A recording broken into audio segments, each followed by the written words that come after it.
इस तस्वीर को गौर से देखिए। जहां तक आपकी नजर जाएगी सिर्फ और सिर्फ पेड़ पौधे दिखाई देंगे। दूर दूर तक कोई इंसान नहीं रहता। मगर पुलिस को कुछ ऐसी खबर पता चली जिसके बाद लोगों के साथ पुलिस जंगल पहुंची और जैसे ही सबकी नजरें एक पत्तों से घिरे गुफा में पड़ी तो सबके होश उड़ गए।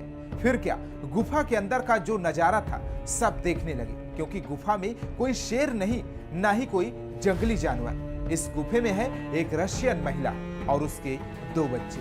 अब सवाल यह है कि रशियन महिला गुफा में रहने को मजबूर क्यों हुई, सब बताएंगे आगे की खबर में। नमस्कार, आप देख रहे हैं स्टेट मिरर हिंदी। मैं आपके साथ हूं अवनीश शर्मा। गुफा में रहने के हमारे दिन खत्म हो गए, हमारा घर तोड़ दिया गया है। हमें एक ऐसी जेल जैसी जगह में रखा गया जहां ना खुला आसमान, ना घास और ना ही आसपास कोई झरना। अब हम एक ठंडे फर्श वाली जगह पर सोते हैं जहां हमें कथित तौर पर बारिश और सांपों से बचाने के लिए रखा गया है। 40 साल की रूसी महिला नीना कुटीना उर्फ मोही को जब उनकी 2 बेटियों के साथ उस गुफा से बाहर निकाला गया जिसमें वो बीते 2 महीने से रह रही थे तो उनका दिल टूट गया। उन्होंने अपने एक रिश्तेदार को इसकी जानकारी देते हुए ये व्हाट्सएप मैसेज किया जिसमें साफ झलकता है कि जंगल से दूर होकर वो कितनी दुखी है। नीना को हाल ही में कर्नाटक के गोकर्ण में राम तीर्थ पहाड़ी क्षेत्र के जंगल में स्थित एक खतरनाक गुफा से रेस्क्यू किया गया और अब उन्हें वापस उनके देश यानी रूस भेजा जाएगा। पुलिस रूटीन पेट्रोलिंग के दौरान जंगल में पहुंची थी, लेकिन तभी उन्हें गुफा के आसपास हलचल दिखाई दी।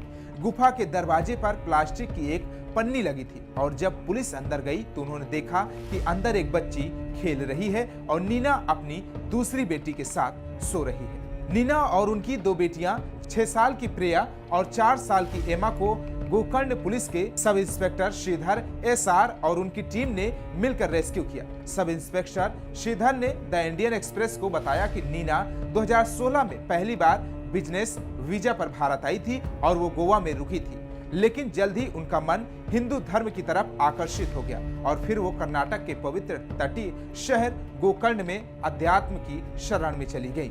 अप्रैल 2017 में नीना का वीजा खत्म हो गया था। उन्होंने यही रुकने का फैसला किया और इमिग्रेशन अधिकारियों से बचने के लिए घनी आबादी वाली जगहों में रहने के बजाय जंगल में रहना चुना। पिछले 8 सालों से वो लोगों से दूर जंगलों में रह रही हैं। 2018 में उन्हें एग्जिट परमिट मिल गया, जिसके बाद वो कुछ समय के लिए नेपाल भी गई, लेकिन फिर भारत लौट आई और कर्नाटक के उत्तर कन्नड़ जिले के घने जंगलों में रहने लगी। जंगल में वो अपनी 2 बेटियों के साथ पूरी तरह एकांत में रहती थी, जहां न बाहरी दुनिया से कोई कनेक्शन था और ना ही कोई आधुनिक सुविधा। पिछले 2 महीने से नीना जिस गुफा में रह रही थी वो जंगली घास से ढका हुआ था और यहाँ भूस्खलन की काफी खतरा है। पुलिस ने बताया कि नीना की गुफा के अंदर भगवान शिव की मूर्ति, रूसी किताबें और हिंदू देवी देवताओं की तस्वीरें रखी गई थी। एक पुलिस ऑफिसर ने बताया कि नीना को मेडिटेशन पसंद था और वो गुफा में रहते हुए देवी देवताओं की पूजा करती थी। पुलिस ने बताया कि नीना की 2 बेटियों का जन्म भारत में ही हुआ है, लेकिन जब उनसे उनकी बेटियों के पिता के बारे में पूछा गया तो उन्होंने उस बारे में कुछ भी बताने से इनकार कर दिया। पुलिस ने जब नीना से गुफा छोड़ने की बात कही तो वो बिल्कुल तैयार नहीं हुई। पुलिस ने जब ये कहा कि ये जंगल विषैले सांपों से भरा है, जहां रहना खतरे से खाली नहीं है, तो नीना ने जवाब दिया, सांप हमारे दोस्त हैं और जब तक हम उन्हें नुकसान नहीं पहुंचाते वो हमारा कुछ नहीं बिगाड़ते। जब हम पास के झरने में नहाने के लिए जाते हैं तो हमारे आसपास सांप घूमते रहते हैं, वो हमें नुकसान नहीं पहुंचाते। पुलिस ने बताया कि बारिश के मौसम में भी नीना अपनी बच्चियों के साथ बेहद कम संसाधनों में जीवन गुजार रही थी और खाने पीने का पर्याप्त सामान जमा कर रखा था। बताया जा रहा है कि नीना सामान खरीदने और फोन चार्ज करने के लिए अपनी बेटियों के साथ पास के कस्बे में जाती थी और फिर जल्द ही वापस गुफा में आ जाती थी। तो कैसा लगा हमारे वीडियो, कमेंट बॉक्स में फीडबैक जरूर दीजिए। बाकी तमाम देश और दुनिया की खबरों को देखने के लिए देखते रहिए स्टेट मिरर हिंदी।